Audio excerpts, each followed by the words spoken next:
La plupart du temps, nous résistons au changement.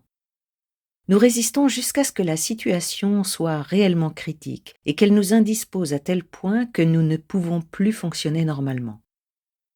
Souvent, nous attendons la crise, le traumatisme, la maladie ou la tragédie pour regarder ce que nous sommes, ce que nous faisons, ce que nous ressentons et comment nous vivons, afin d'effectuer un changement réel.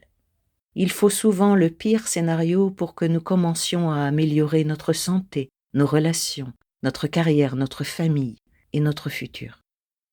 Mais est-il indispensable d'en arriver là pour réussir à changer ? Faut-il que la catastrophe advienne ? Nous pouvons certes changer dans un état de douleur ou de souffrance, mais nous pouvons aussi évoluer dans un état de joie et d'inspiration. La plupart des gens choisissent la douleur et la souffrance.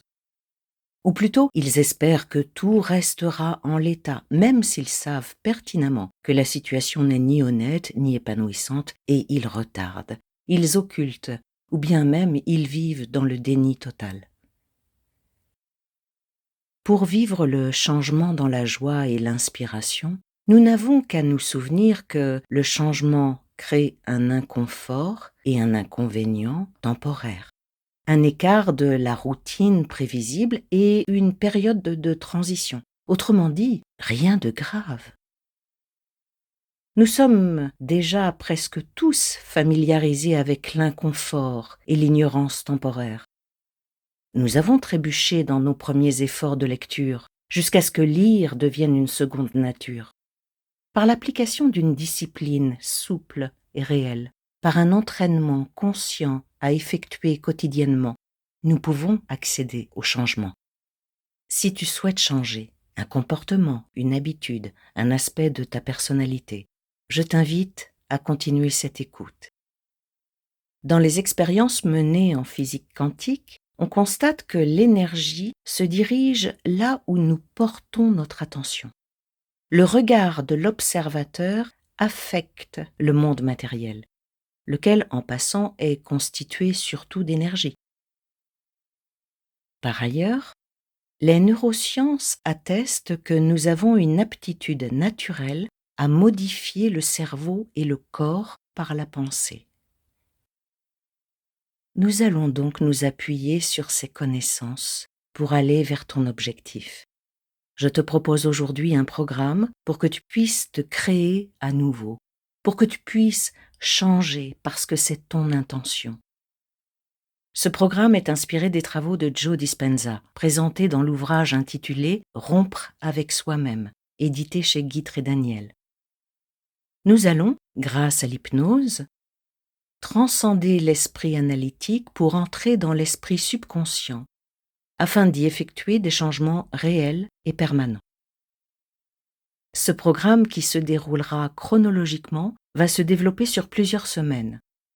Les séances seront numérotées et regroupées sur la chaîne dans une playlist intitulée « Changer parce que j'en ai envie ». Il te sera facile d'y accéder. Je souhaite attirer ton attention sur un point important. Nous pouvons avoir un objectif et, dans le même temps, manquer de constance. Au bout de 2 jours, on laisse tomber. C'est, figure-toi, tout à fait normal. Mais il va falloir, cette fois-ci, ne pas te laisser tomber. Ne pas laisser ton projet tomber à l'eau comme par le passé. Il va être important de consacrer chaque jour le temps nécessaire à ce changement que tu souhaites. Ta motivation et ta constance sont primordiales. C'est grâce à elles que tu pourras développer un réseau neuronal qui reflètera ton intention. Si tu as la constance, tout cela peut se faire d'une façon extrêmement douce et pérenne. Pour compléter le programme, je te suggère d'avoir un petit carnet ou un support sur lequel tu vas pouvoir, chaque jour, à l'issue des séances, prendre quelques notes. Noter ce qui s'est passé pour toi. Ou bien écrire « Rien à signaler aujourd'hui » si rien ne semble s'être passé. Ce petit carnet ou ce support que tu vas choisir va t'accompagner. Tu pourras noter ce qui te traverse l'esprit, sans jugement. Il est en effet possible que tu notes des choses qui ne te paraîtront pas logiques ni tout à fait rationnelles, mais qui, dans quelque temps, te paraîtront finalement extrêmement claires et riches d'informations. Je te remercie de ton attention. Nous nous retrouvons bientôt pour la première séance.